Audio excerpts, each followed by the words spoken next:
Welcome to the podcast. My name is Chris Spangle. Thank you so much for joining me. And we've got a very interesting show for you today. We're going to be talking about refugees.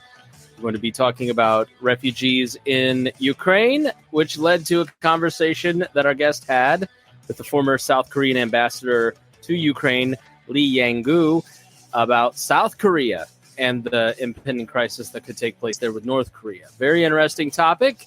And my guest today is Emily Schroen, who is a global nonprofit development specialist with a focus on humanitarian aid, education, and international relations. She has worked with refugees and displaced people in the U.S., Spain, and Poland, and recently returned from a humanitarian aid mission in Ukraine with Americans for Ukraine, a U.S.-based nonprofit supporting refugees in Poland. Emily, it is a pleasure to have you here today. Thank you so much. Yeah, thank you for having me. I'm excited to chat about the recent work. And you're also a Young Voices contributor. I should not neglect to mention our friends over there. I don't know where to start because I know I want to ask a lot of questions about Ukraine and the refugee situation, but you're here to talk about North Korea. So forgive me if listener and Emily, if we start with Ukraine and accidentally end up with North Korea second. But tell me a little bit about your background. How did you end up as a resettlement specialist? What exactly are you doing in Ukraine? You told me you're in Hawaii right now, but you're about to go back to Poland. Sure. Yeah, it hasn't been a linear journey, that's for sure. It's a lot of spontaneous opportunities that led me to do what I'm doing today. I started in Washington, D.C. I was doing educational programming, working with undergraduate students, doing things of that nature. And then I ended up actually attending an event where a refugee center director who was based in Poland was speaking. Found that really fascinating. As you can probably tell from my participation with the Young Voices program, I'm interested in developing as a writer.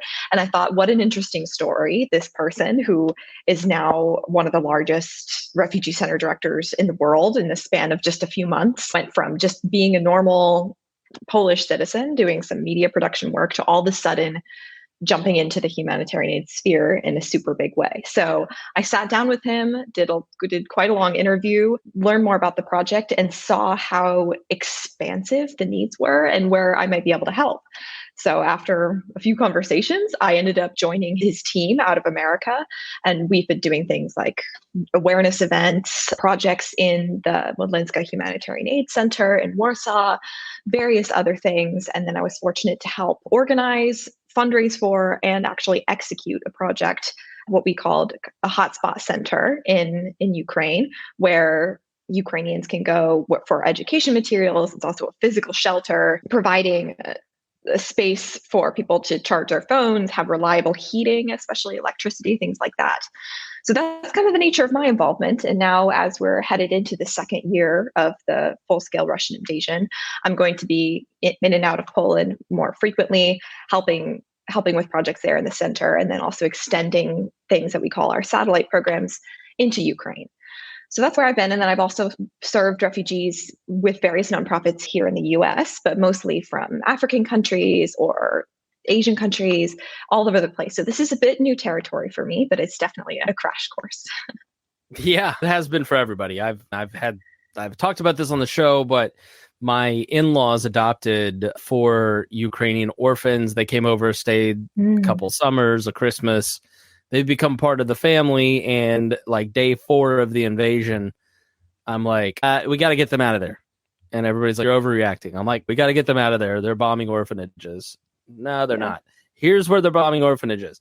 Okay, let's start working on this. And then they started beating up on the director. Now that their former orphanage in Odessa was bombed and completely destroyed. And they ended up in Poland in like a hotel that has just let them stay for a very long time. And the kids were told, oh, just pack for the weekend. And they're like, yeah, we're afraid we're going for the weekend to Poland. And I'm like, okay, really take what you want. Oh my God. And they're one of millions. Maybe you can tell me the official number of refugees that have left Ukraine for Poland and settled in just Poland alone. Do you know? Yeah, it's difficult to say because there's a lot of different statistics and numbers, right? If we're talking about the terms of people who have left Ukraine, we're looking at around 15 million. Many of those have returned to Ukraine or bouncing back and forth or have fled through other countries like Romania. In terms of people who have crossed the Ukrainian border into Poland, we're looking at closer to 9.5, upwards of million people who have crossed into Poland. In Warsaw alone, which is where the refugee center I'm fortunate to work with is located, Warsaw used to have a population of around 2 million people, and now it has a population of around 3 million people. So that's just that one city increased in size by about a third. So which Poland's population was listed at 37 million. Ukraine was 43 million. So yeah, to have 10 million, 15 million come in is a real hardship. And I've not understood how the Polish government can sustain this in terms of bringing in all these refugees and paying the orphanage to take. Like we tried to bring them here a couple times over the last year. We just got denied again. The Ukrainian government not letting us adopt them. We don't get it. But how is Poland coping with this addition of people? Has it just absorbed and it was a trauma to begin with, or is it still just very difficult for Poland? Oh, it's definitely an ongoing problem, and it's going to continue being a problem. The good news is that it's not just Ukrainians crossing the border into Poland and all of them want to stay in Poland and are just there in Poland. Many of them, in fact, the center I work with has helped relocate about 37,000 Ukrainians in relocation programs around the world, Asia, Canada, United States, Europe, all around. And some people see better opportunities there. However, you're right. It's been a challenge, and many people have been really impressed and surprised by the Polish response and how they've been able to accommodate people. One of the ways they're doing that is through humanitarian aid centers. And then also there's a program, I believe, called like the 40 Plus program, where the Polish government is providing a limited amount of support for Polish citizens to house Ukrainians in their homes for the first 120 days is how much the government is providing time and support for Ukrainians to stay. However, there are some changes that are being made to these laws. The Polish government is worried that Ukrainians need to become more active in order to reduce the financial burden in Poland, so that the amount of support is being reduced. The amount of time Ukrainians are allowed to stay in Poland without working or sending their kids to Polish schools is reducing as well. So yeah, that financial burden is real and present. And then there's also, of course, issues with Poland and the European Union that are complicating funding into Poland specifically. That's issues with the Supreme Court and so on and so forth. For instance, the Modlinska Humanitarian Aid Center is no longer government funded. It had to transition to a completely private funding base. They do get some support from the government in terms of that 40 Plus program that I mentioned, but it's not receiving substantial support. And that's why American organizations and this movement of Americans for Ukraine was started to help these people help Ukrainians. Tell me about the organization. How did it get started and what do you do with it? Sure. So Americans for Ukraine is an American-based nonprofit that was co-founded by one of the directors of the Modlinska Humanitarian Aid Center, Krzysztof Szczęsny, and also a few other American nonprofit consultants, including John Savage, Mark Tennant. They came together and said, we need to find a way to support Poland, and specifically the center in Poland, as they're made a commitment, despite losing government funding, despite all these barriers, to continue serving Ukrainian refugees to the best of their ability, and even past 120 days if that's deemed necessary. They started this organization to help direct American donors, American expertise, things like how do we engage professionals to create logistic methods, using Western information knowledge to the countries that have already done this and other, both internally and then in other conflicts. How do we import that knowledge to the refugee center, creating better systems? For instance, we're currently working on creating a refugee app where people who want to come to this shelter can download this app, know where everything is located, find opportunities, learn more about relocation programs, find relatives, perhaps, things like that. It's a combination of goals. One is the financial support. The other is the expertise, support like that, developing this global network, and then ultimately coming around and supporting this center. We're also working on a more global brand that's going to expand our efforts into things like working with relocation projects in Japan and Korea. So when the Poles go into Korea to work on a relocation project, they don't have to say, we're with Americans for Ukraine. So the organization is actively evolving. And my role right now is catch-all everything person. It's a small organization. At work, so we call I you the help a crumb lot. tray. We have the crumb tray Sure. where she's very a vital person, but I don't know who's going to do that. Give it to Grace. Yeah, that sounds about right. But when it comes down to it, when I met Krzysztof, particularly, he was doing a lot of things that weren't the most economical use of his time. So for me to be able to take things and help him writing documents in English, or even something as simple as scheduling things. So I do some things like writing important proposals and also just scheduling meetings and trying to open up some opportunities for him to keep doing the important work that he's doing. But yeah, that's kind of what I've been up to. So give me some personal stories that maybe you've seen from folks who are coming in from Ukraine. Give a sense of what's happening there. Because I think, especially in the libertarian world, you're caught between very pro-Ukrainian, very pro-Russian, and I don't know what to believe in the middle. And nobody wants to trust CNN, but you sure don't want to trust RT or any of that stuff. Right. So what do you hear from refugees about what's happening in Ukraine on the ground? It's interesting. And I've been fortunate to conduct interviews with and to speak with a lot of people from a lot of different backgrounds who can provide some insight on this, both refugees, humanitarian aid workers, and then also some people who are operating in Ukraine who say the media is not capturing the full picture. And sometimes some of the things are just wrong. But in terms of refugees, it's kind of a wide spectrum. In our center, we see all kinds of people, good people, bad people. We usually don't see as very rich people because they come and they can do their own accommodations and all those things. But we've seen, women who have been the victims of just the most tragic sexual violence that I think we've ever heard of. I didn't know it was possible for someone to be sexually assaulted 60 times. That type of thing we see. And that from Russian soldiers? Is that from just population gone anarchic or what?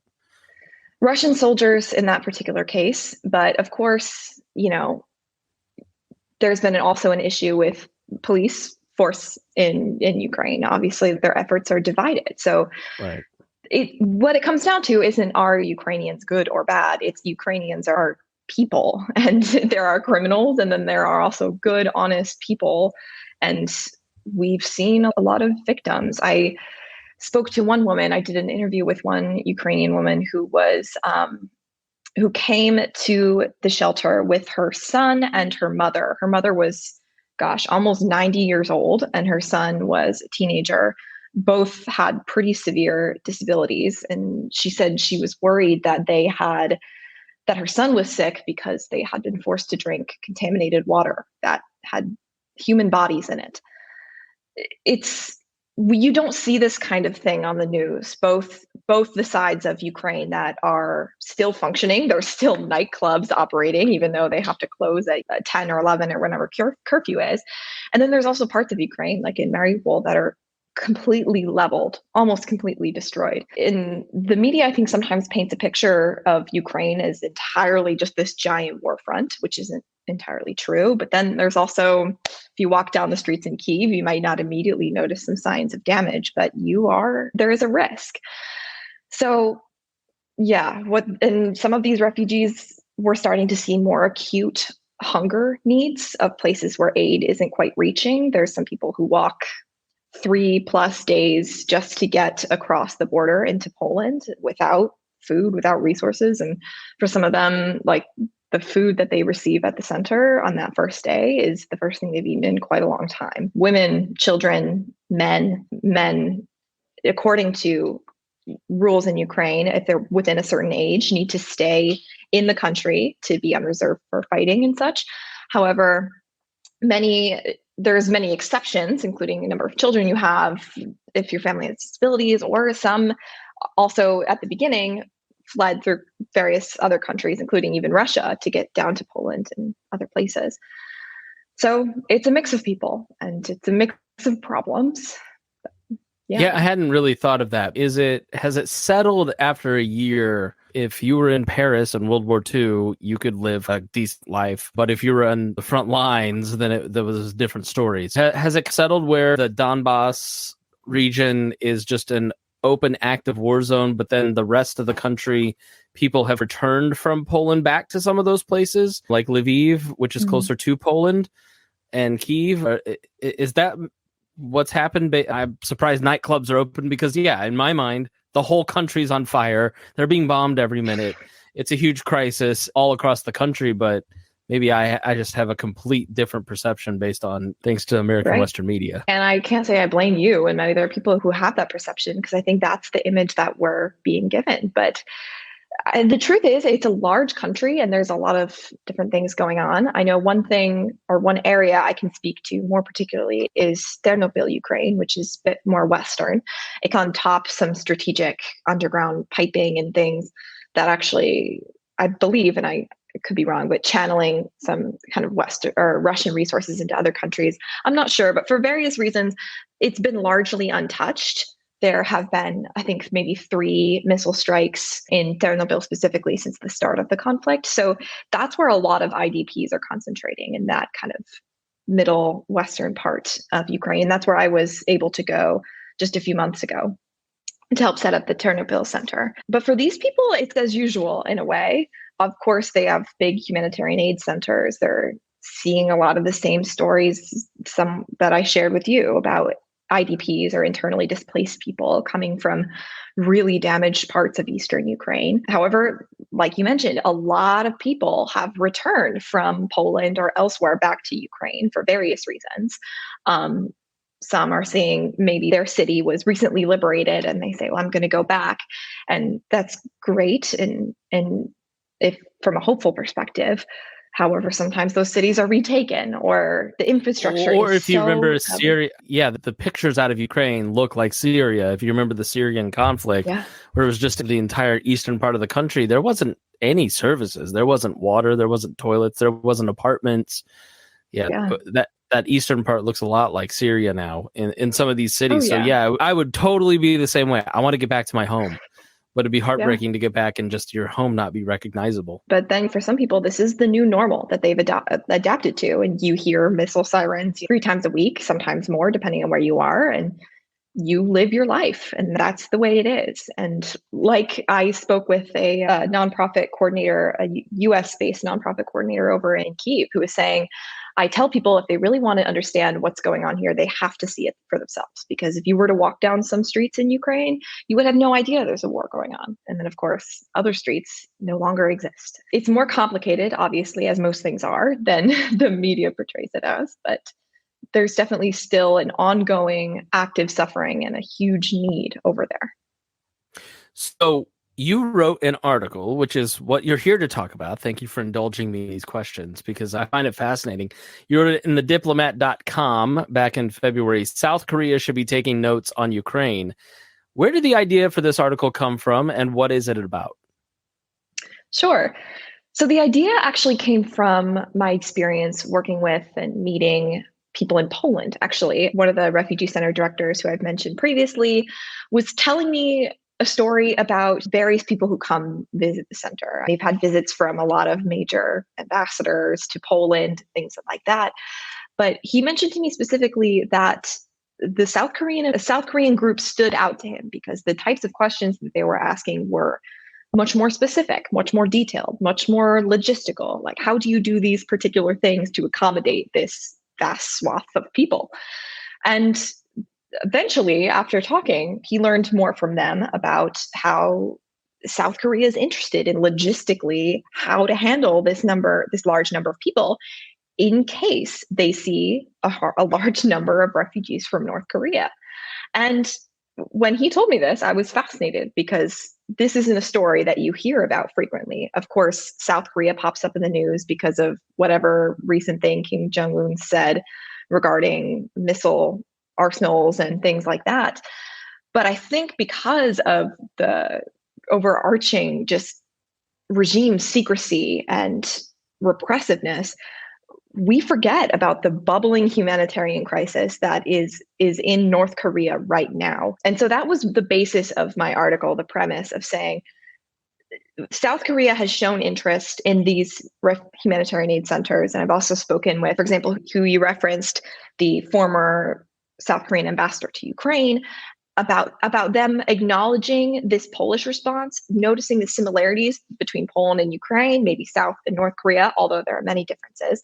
There are things that can be learned about how a modern country, a Western country, can create institutions to accommodate people and how to do this better and not rewrite the book every single time we have a crisis like this. Yeah, and speaking with these people in South Korea, their history and their experience with refugees was similar to how Poland's was not too long ago.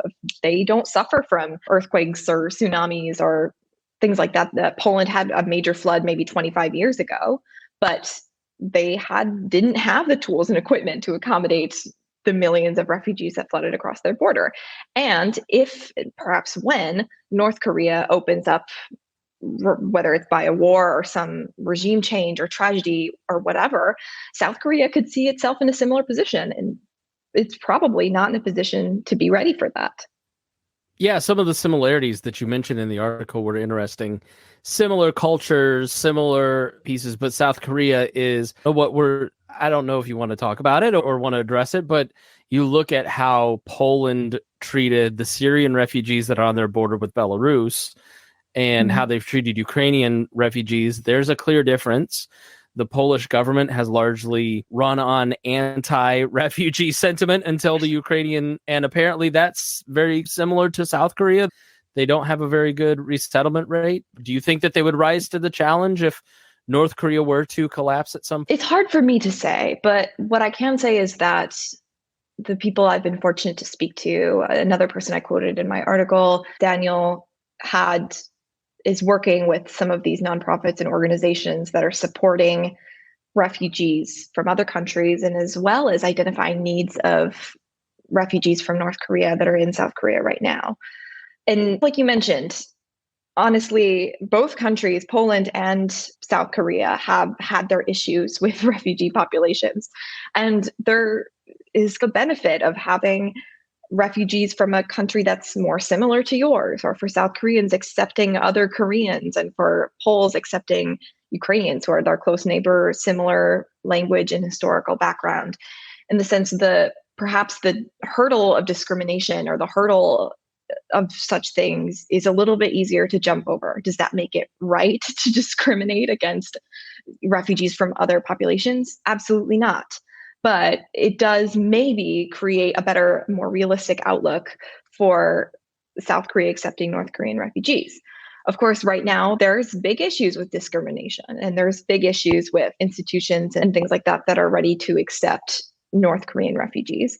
However, the way we've seen the international community, even Joe Biden's recent trip to Warsaw not too long ago, of people acknowledging and applauding the Polish response and their willingness to accept all these Ukrainian refugees, I think, or I hope, that South Korea has noticed that. And I think that if they were to need to accept all these North Korean refugees, that the international community would acknowledge, applaud, and probably support that.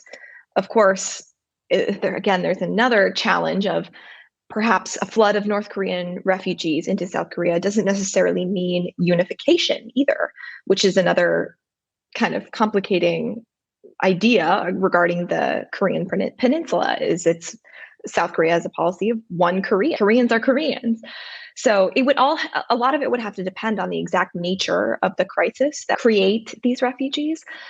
But I do think, and I am hopeful, that South Korea could have a effective reception of a large number of refugees, but they need to be thinking ahead now of how they would handle that. So I always recommend this book when talking about North Korea. It's an excellent book. It's called Nothing to Envy by Barbara Demick.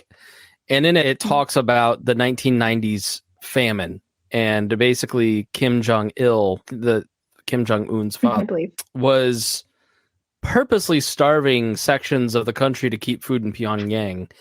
And in those areas, like, the bark was stripped off of the trees because it almost looked like a World War I battlefield in some of these areas, because everything had been eaten because the famine was so bad and millions starved to death.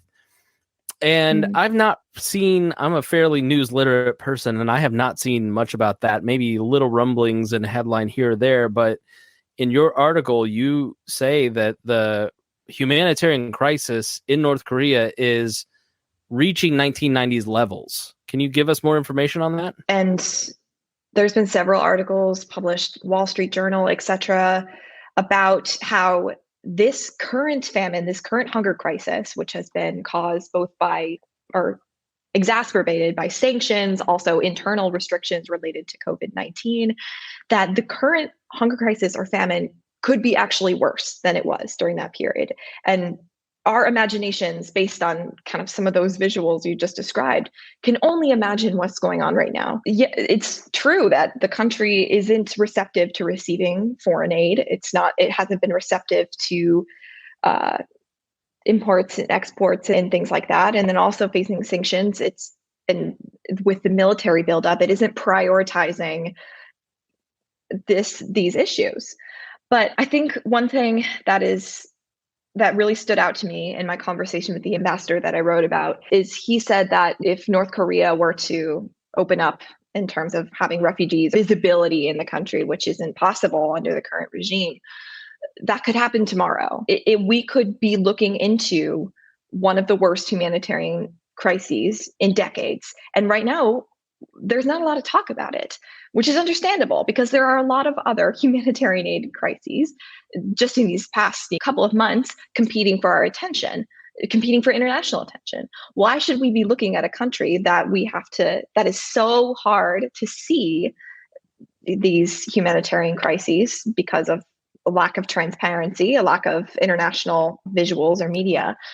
Why should we be looking for that when there are people suffering very acutely that are just easier to identify? Yeah, it was actually Kim Jong-il who finally admitted that there was a crisis, and Americans dropped food and the Chinese dropped food in the fields, much like in World War II, and helped kind of ease the crisis. But it got bad enough that he admitted some weakness. And I don't know about Kim Jong-un if he would do that. I know he's grooming his daughter possibly to take over, but there is instability, not just this internal instability that they've seemed to have the Kims have immunized themselves from, but they're possibly losing support from Russia, their secondary benefactor, and maybe even China. As you cite in your article, Kim Jong-un keeps firing rockets at inopportune times that embarrass the Chinese, and he really can't afford to lose the Chinese support.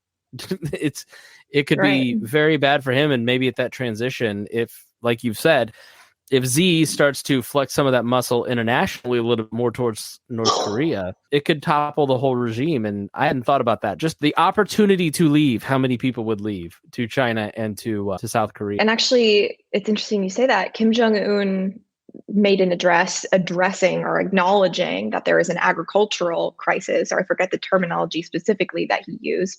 It was the end of last month that he discussed this, and then a lot of different outfits wrote about it. And of course, it was described as we need to rework our agricultural, strategy. But in my mind, the fact that the North Korean leader was acknowledging this at all was pretty drastic. That I think that indicates that the problem is larger than perhaps we even could have thought previously, just because it was making a concession to some kind of weakness. And for the North Korean leader to do that willingly surprised me personally. But I definitely recommend looking into some of that, of his address that was made at the end of February, that there is definitely agricultural problems going on in the country right now. But you're right, the situation doesn't look good. And I think a lot of people would probably want to get out of there as soon as possible if the opportunity arose. And we've heard the stories from North Korean defectors of how bad it actually is. And I think we need to start looking at that more seriously now, especially. All right, shameless self-promotion. Where can people follow you, Emily? Sure. So I have a page with Young Voices. I recommend checking me out there. You can see my upcoming work. You can find my recent article on the diplomat.com, like you mentioned. I'll be publishing more in the upcoming months. You can follow me also on Twitter at EMSCHROEN, or on LinkedIn to see more of my work. All right. Very good. Thank you so much for joining me. Yeah, thank you. I appreciate your insights and thank you for having me on. And thank you, listener, for tuning in. If you appreciated this, then please share it with your friends. That's the best way to help this podcast grow and to help find information like this that you're not going to hear other places. Thank you so much for listening here on The Chris Spangle Show.